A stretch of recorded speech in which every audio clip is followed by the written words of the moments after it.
Hello teacups, what's brewing? Welcome back to the channel.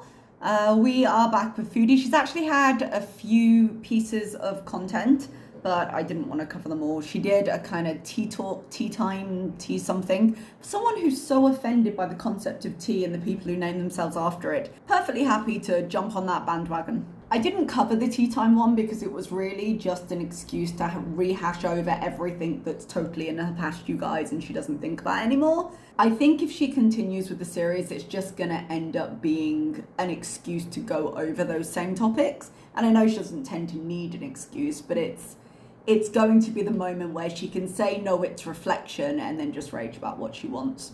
And she gets to call it a series, like she's actually putting some effort into her channel, so win-win for her. She has mentioned a couple of times that she's going to the doctor. That's going to be a talking point in this one here in a second, but let's get us started and we will get into it as we go. But today we have eating sub-stop for lunch and where it all began. I will note the problem Foodie's having with a lot of her content is that she has no stories left, really. She's spoken about where her addiction to food began. She's spoken about how she got here before. And because she exists in her life, but she doesn't really live it, I was trying to think of a better way to put that, but never mind. All of her stories of when she actually did things tend to stop somewhere around like her mid to late 20s. Like she's missing huge chunks of time where she just didn't seem to really do much. So she's mined all of her childhood stories for content before this and made up as much as she can about relationships she's had. So let's get into it. Hi guys, Assalamu alaikum, welcome back to another video. So today I have something that will make you judge me hardcore. She's hoping it will make people judge her hardcore because then she might get more views on it. Before she opens it up and tells anything else, we have a water on this desk, which is absolutely fine. We also have a tankard of juice that was definitely for Salah. Do you remember when I said pomegranate, strawberry and berry? She's chosen those juices because they're either good, healthy, low-carb fruits, not juice, but, you know, fruit technically, or pomegranate, which has got a lot of health benefits spoken about in media, which is where she is consuming all her knowledge. The moment I saw them, I knew she'd end up drinking the juice, and here we are. So we could have just had water, but then we could have done a lot of things. Let's talk about that. She's got a sub. But before you do, let me bring out another sub. Here's my issue. We'll just get it now. Even if you're saying I couldn't resist, you don't need a second sandwich. You don't need two portions of everything. One is, number one, fine for a meal, and number two, going to do you enough damage. I have a lot of stuff to share with you guys. I have cat hair all over my face. I was kissing my cat to death and it's all over me now. To death being the operative word.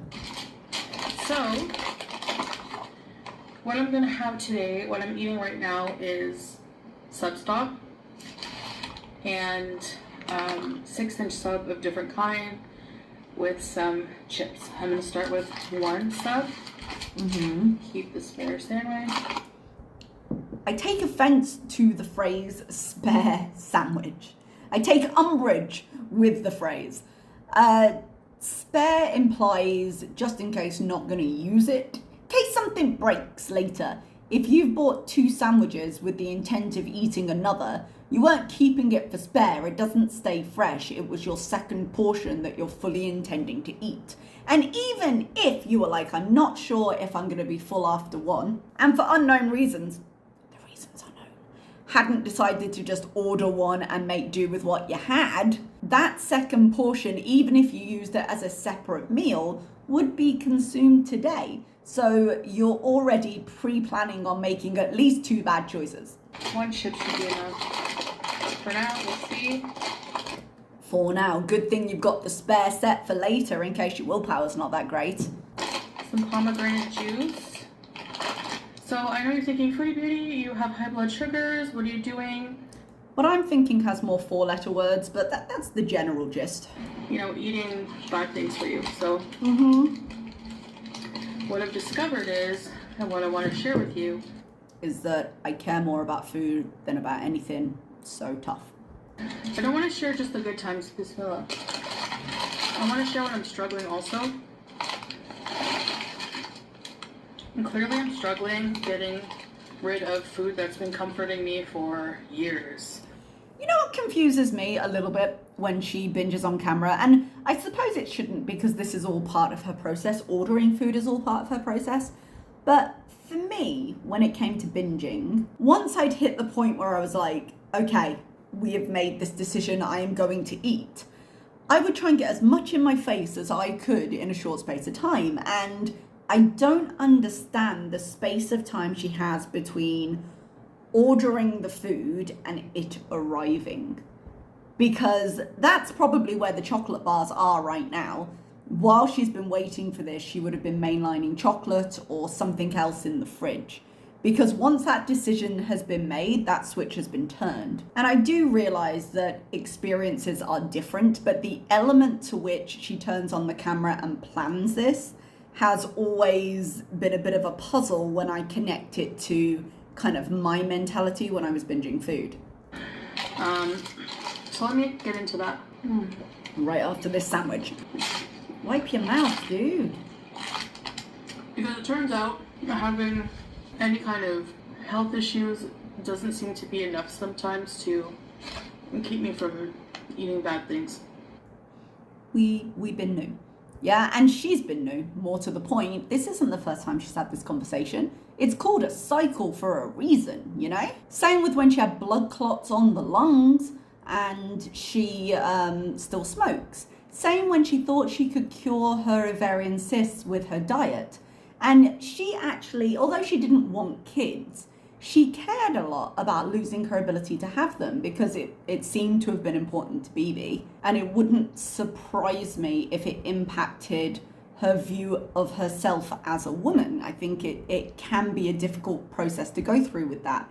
And that would be why one of the things she said when she was talking about Salah and the traditional roles of women and things like that, one of the ways she described herself was old and fat and barren. I think barren still plays on her mind, even though she really doesn't want to be a mother. And at no point in any of that conversation, at no point at any of those losses, did she make a lifestyle change that would have benefited her. Now, personally, I would be scared out of my mind if I had her blood sugar numbers, but she's so used to losing everything anyway. The story of, oh, I'm going to be healthier, it's like her grabbing her teddy bear. It's the story she tells herself so she doesn't have to worry about it too hard. I realized that, I'm going to the doctor after, and I need to... Oh, this. Someone explained the timeline of the doctor to me. She initially said she took the blood sugar and that Salah took her to the doctor the next day. So she had been to the doctor and she was going back to the doctor in a month. And for some reason, with blood sugar north of 250 and heading fast for 300, the doctor did not put her on immediate diet change and said, yeah, come back in a month and if your diet hasn't fixed it. Which to me said either she didn't go or that she had been resistant of medication and she had suggested that. Because the doc can't force you into medicine. Then in one of the previous pieces of content that I haven't reacted to, I thought she had said she was going to the doctor the next day. Actually, was it one I reacted to? I don't remember. I thought she had said she was going to the doctor the next day and then she'd let us know what the healthcare system was like. And then she kind of stumbled out of her own lie there and was like, oh, I've been before a few times, but I know you're interested. And now she's got this and she's like, oh, we're going tomorrow. So either she didn't go before and she's now made the appointment and tomorrow is when she's got it, or she's lying about the whole thing and she's just mixing up her own timeline, because it's been enough time that whichever of those appointments it was, she should have gone by now. I'm new here. I'm learning the healthcare system. I'm going to be trying to find help. You should check who's in your network for your insurance, which is compulsory for you to have. Oh, wait, not for a tourist. For my eating issues and stuff like that as well. So I'll keep you guys posted with that. This is going to be the community post she had, which was like, I'm starting therapy very soon, and that was the last we heard of it. but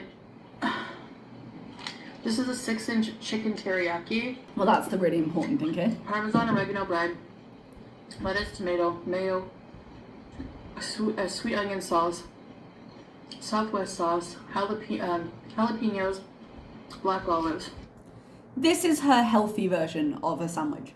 She's got a chicken salad, some different sauces, some olives, you know, but it's essentially Subway by a different name. Like, it's healthy. Never mind the chips. Never mind the salt in the olives, you know? Healthy people can eat like this. People who are trying to lose a little bit of weight can eat like this. Absolutely, they can. But other people don't have all your issues. You're not one of those people. Not anymore.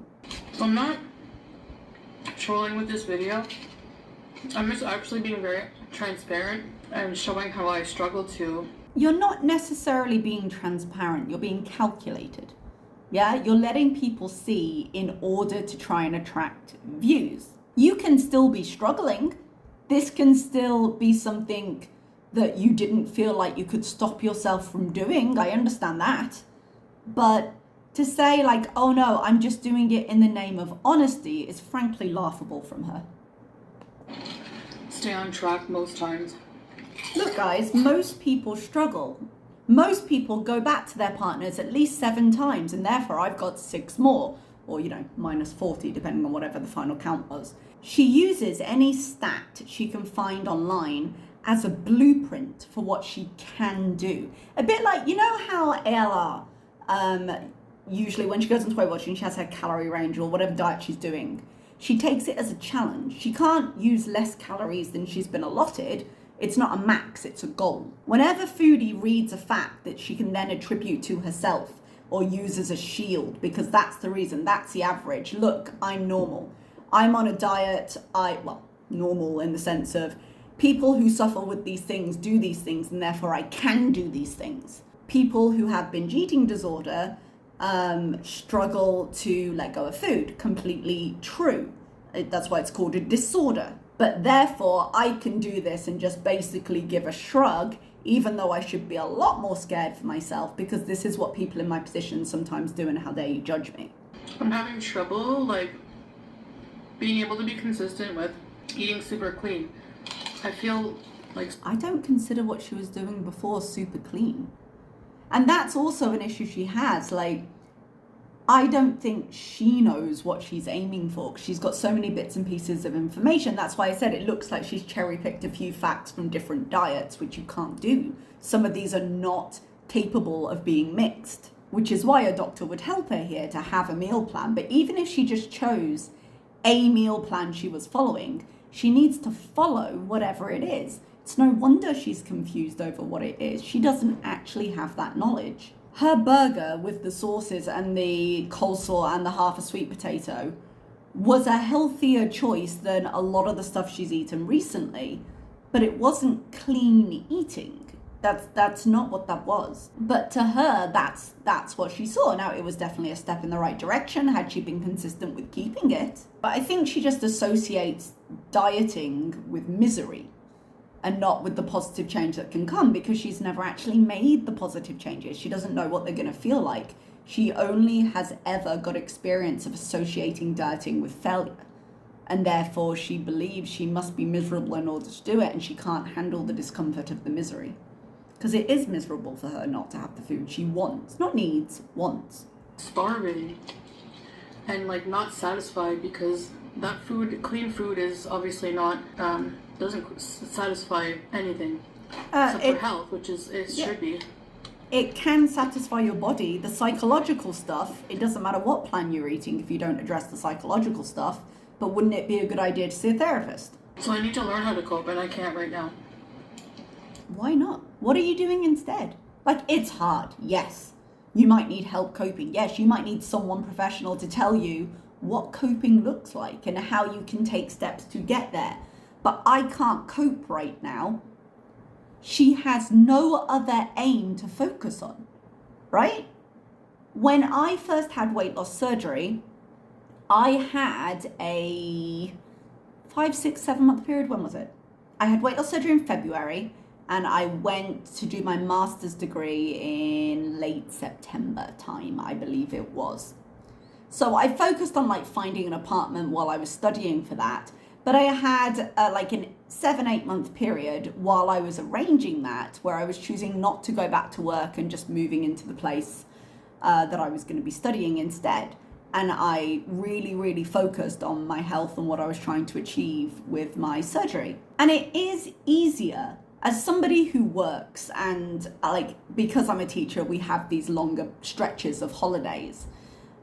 It is easier when I don't have work pressuring me in other ways and other stressors like that to be able to focus solely on health. Foodie doesn't have other stressors. YouTube is her job, and she can do that by turning on the camera and eating a meal. If the stressor is her health, which at this point it certainly should be, then doing what she's supposed to be doing, even if she's not entirely sure what that is, making steps to better her health and not doing this, would be how to solve that. So to say I can't right now, if not now, when? When I find since having high blood sugar, I'm so ravenous all the time. You're craving sugar and probably feeling sick, but I imagine you've felt that way for so long you're not really processing that very well. Or not processing it as anything special. Let's just pour some pomegranate juice down our throat and hope that that helps the blood sugar say. That is a big cup. My obsession with food has been going on since I'm a child. Well, here's the thing, Chantal. I don't blame you for things that happened to you when you were a child, because children are not in control of their situations, right? So the things that shape us as children are frequently out of our control.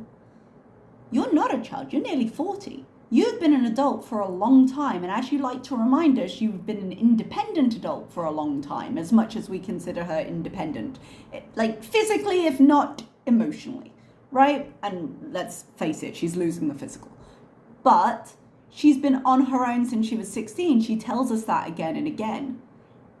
It's been, even if we give her her teens, it's been a solid 20 years of adulthood where she's had the option of following this up so that the things that happen to and around her as a child don't impact her as strongly as an adult.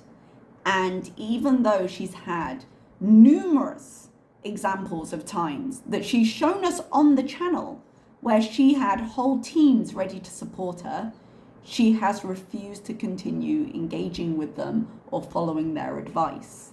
And we've always known her to be fairly easily influenced, so I can believe, and especially because she holds those grudges, she doesn't let anything go, I can believe that the things that happened to her when she was young, she never forgot. And we'll talk about that when she talks about her grandmother in a minute, her grandmother on her other side, I think. But things that have happened that weren't in your control don't erase your personal responsibility now that it is in your control to do something to mitigate that damage. From a very young age, McDonald's is like ingrained. The Happy Meal, the toys. When I was a kid, the toys was Fraggle Rock. Her conjugation of verbs in this entire video has been testing me. I do think she took the happy and Happy Meal a little too literally.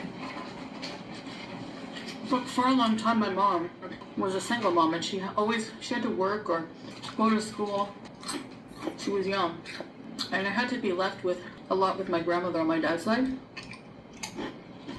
My grandparents on my dad's side are both dead. My grandfather on my dad's side was morbidly obese. The fact that she can recount this with her health issues as she eats chips and drinks sugar water is not, but should be, shocking. But I think she just sees it as justification. This is where I came from, and therefore nothing can be changed. I remember being a kid and being shocked at seeing him with his shirt off and how large he was. I wonder now if she were to find a picture of her grandfather and to compare where he was and how she remembers him as a child to where she is now, what the difference would be. Because when you're a kid and when you haven't yet experienced being the kind of size that Foodie is, you tend to remember things differently. And one of the things I always find a little bit shocking is when I go over Foodie's old content, like if it gets suggested or what have you, and it'll come up and I'll be like, wow, she's really made a big change in her appearance since she got to Kuwait. And it's not that she was smaller then, I think, but it's not that she started as a very dainty person. It's that it's a visible decline. But when we saw her pre-Kuwait, sometimes she was quite shocking. So is it just not having the frame of reference? It would be interesting to see what she thought of her grandfather now. He died of a stroke in his 70s. Or maybe that's it. Maybe she thinks, well, he was really unhealthy and he made it to the 70s. So I'm unhealthy and it's a little scary, but I don't need to worry because this unhealthy person also lived till 70. And then my grandmother, heavy smoker. I remember she would always just be at the table cooking something, cracking open a Diet Coke and lighting a cigarette every few minutes, like every, few minutes or so. But she used to have me go in her closet and grab her a pack from her carton. Were there also pizza boxes in there? Is that where that came from? Players Light. I looked forward to going because I knew I would be eating good. Not because she would see her grandparents, who apparently loved her enough to take care of her while her mom was doing all the other things. So she would make me comforting meals and snacks. Like what? Ingrained in my memory that I still dream about being there. This seems like stuff to break down with a therapist. I mean, I know we say it a lot, but Foodie, really. Wipe your face, my love. Please, get a napkin. This is during a time in my childhood where my dad was more involved. So yeah, sometimes in my dreams, even my food obsession follows me in my dreams. I have dreams of being back at my grandmother's house. She used to make these tiny little sweet and sour meatballs. They were so good. Just as a note, Foodie could recreate those meatballs and it probably be suitable for whatever plan that she was on to try and lower her blood sugar. She could probably do that, but she doesn't. She does. She would give me these little chicken nuggets with Diana's barbecue sauce. It was so good. Magic Moments, butterscotch, or vanilla pudding. She would take a fresh loaf of bread, cut thick slices, and put thick slices of fresh, like St. Albert's cheese. If you're from Ontario, you know. St. Albert's cheese, and put it under the broiler. And I could still see her leaning over the oven to keep an eye with a dart in her hand. But she used to get mad at me for asking for extra pudding. Well, Foodie has certainly shown then. Now she eats whatever she wants and she does it on camera because no one can stop her. She would tell my mom, I think Chantal has a problem with food. She wouldn't keep asking for snacks. Well, sounds like Grandma may have had a little bit of sense, but she's no longer with us. Imagine if they had intervened then. I realise that services probably weren't available like that because we're of similar age and things have changed a lot, but imagine if they'd had some kind of intervention early on, how different her life could have been. And I don't mean like the group home, I mean like early on. Well, the history goes way back. Don't forget to finish the sugar. Okay, so this is the second sandwich. It's the spare sandwich. The spare sandwich that she totally didn't intend to eat, but is covered in deli meats and multiple sauces and all the things she loves on sandwiches that are really, really bad for her. Always, but particularly now. meat feast with pickles, black olives, lettuce, tomato, extra mayo, salt, pepper, Nice, lots of and salt. oil and vinegar. Lots of salt, lots of sauce. This was the sandwich where she went F it. She tried to get like a healthier chicken salad thing at first, and then she was like, screw it, I'm going to get the second one. This is where we are. On Parmesan oregano. It's kind of like their version of the cold cut trio, but it's like beef products. So it has roast beef, pepperoni, salami, but it's made with a different animal. except for besides the pig, obviously, because Islam country. Islam country? Is that how Kuwait is known? But this franchise is like not affiliated with Subway. No, it's just a rip-off. That's all. Please wipe your mouth. I know I've said it a few times, but you know it's there. You must know. They put so much pickles. See, she's said that like a complaint, but that's, she's not sad about it. I mean, just look at the freeze frame. She is going slow today. I need more tea. Metaphorical and physical. Just to show you how far back this obsession with food goes. We already knew. And she made this mistake as well when she was doing her tea time. Well, not a mistake, she did it on purpose.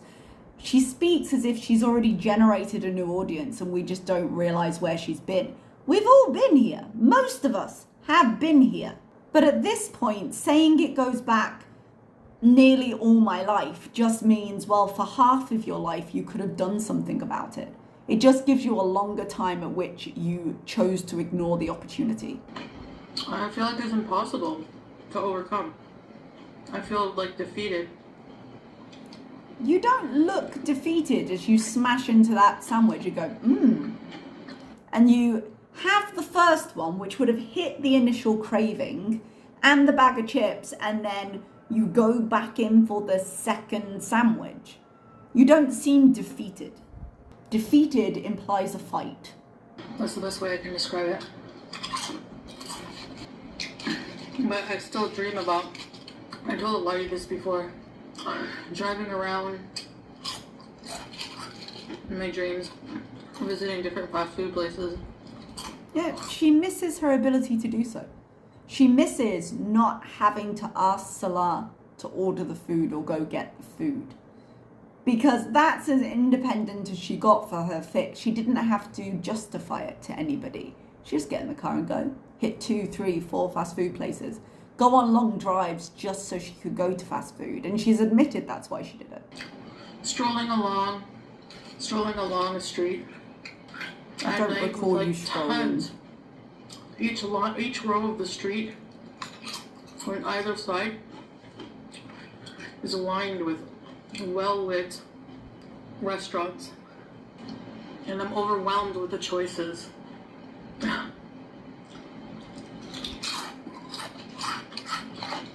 She just wants to dive headlong into food, and all she can really justify to the person having to order it for her is getting 2 sandwiches.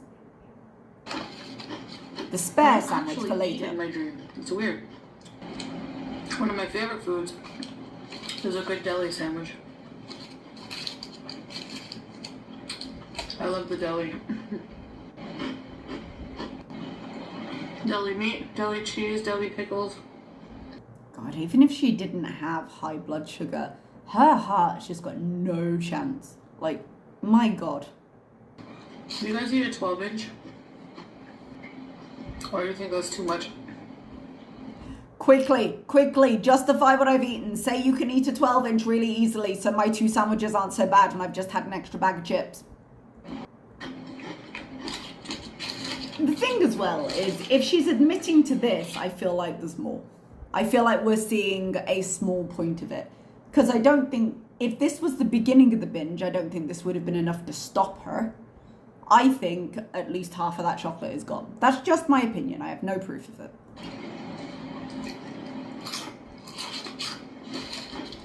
I want to be transparent when it comes with battling this. Like you've put up a fight. And just show that there's going to be a lot of times like this. See, not that she's going to go back, try again, start again. No. There's going to be a lot of times like this. Because that's what people do like this. It's the reality of it. She's still treating this like she's just trying to lose weight when she's got so many more alarming things to worry about. I don't know how to stop wanting this food. And if I'm going to want it forever, that's going to be really hard. Well, apparently not, because you're just going to eat it forever. So if every time you want something you can give in because that's what people do when they're struggling, then it's never going to be a problem for you because you're always going to eat it. I'm not saying that it's not hard. I've been through this. I go through this myself. It's hard. But it's not complicated. It's just difficult. Go and engage with the people you're supposed to engage with. Follow a plan they give you. Eat food of the types and amounts they tell you. It can be done, but she will not do it. Alright guys, I will see you after. I'll have a vlog out maybe later letting you know how the doctor's visits go. I don't think that vlog is up yet. Goes. And yeah, thanks for having lunch with me. I know this wasn't healthy. Trust me, I know. I don't need you to tell me. Don't worry, do it anyway. But thanks for listening to my story. Some of it.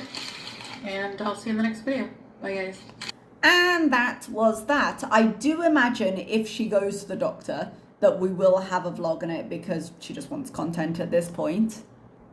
But that is where we are. When she's like, no, I know it's not healthy. Healthy has become a completely meaningless word to her because it's so tied up in the idea of getting thinner that she is just pushing to the side all the things that will actually come back and slap her in the face. Things that are already gearing up to do so. And she'll just fall back into the same cycles because she won't change any of her approaches. So here we are.